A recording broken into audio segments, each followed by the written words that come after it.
Hello, madlang people! Tara, luto tayong banana cake gamit ang kaldero at kawali. Kung wala ka namang oven dyan, ay huwag ka nang mamroblema. Kung may saging ka dyan, tara, sabayan mo ko sa pagluto. May 4 na saging ako dito, sobrang lata na, pahinog na. Mas madaling durugin ang hinog na. Pero tinanggalan ko rin ng dulo dahil baka nadapuan ng langaw ay nakabukas na, wala na siyang ulo-ulo sa saging. Yan, durug-durugin muna natin hanggang madurog talaga na sure na lata na siya. At lagyan ko muna ng 3 cup na harinang na maliit. Ito rin yung gagamitin ko mamaya panggawa sa cake, cupcake, banana cupcake. Naglagay ako ng 2 itlog medium.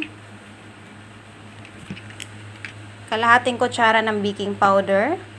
1 kutsara ng vanilla. Ikaw na bahala mag-estimate. Evaporada na maliit na lata. At 3/4 na white sugar. Dahil wala akong brown sugar, white sugar lang. Mikos-mikusin na nga natin mga lalabs. Paghalu-haluin hanggang matunaw yung mga ingredients. Nakikita nyo medyo watery siya dahil mas marami ang saging kaysa sa harina. At mas masarap kasi mafe-feel talaga natin, maramdaman natin pagkagat na saging talaga. Banana cake talaga siya. Para siyang pudding. Naglagay na rin ako ng papel sa ito, ano bang tawag nito? Lagayan ng, parang cake siya. Lagayan ng cake. Hindi ko alam kung anong tawag nito, anong pangalan nito. Basta yun na yun. Hindi ko na napahiran pala ng butter kasi wala na rin akong butter, naubusan na rin at alanganin na rin umalis dahil madaling araw na yan ako nagluto. Kaya chokes na. Ready to salang na nga siya mga lalabs. Sa mga walang oven dyan, ito, pwede nyo nang solusyonan. Kaldero o kawali, pwedeng-pwede. Ganito lang. Hinang-hina lang ang apoy. Hinang-hinaan nyo lang. So, after 30 minutes, binuksan ko muna. At syempre, chinek ko kung pwede na ba. Medyo basa pa yung stick at hilaw-hilaw pa. Add tayo ng 10 to 15 minutes. Inadd ko na lang yan ng 15 minutes para sure 45 minutes at luto na talaga. Check ko ulit yung malaki.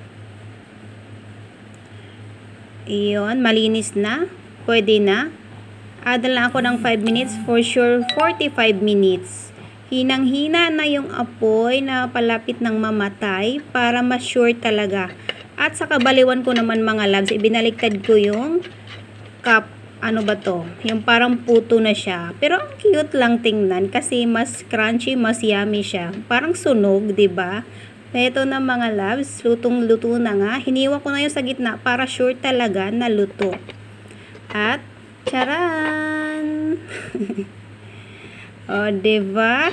Sa may mga saging dyan, huwag nyong itapon, sayang rin. Gawin nyo na lang ganito, banana cake. Pwede rin pang negosyo. O pang merienda sa mga kiddos nyo.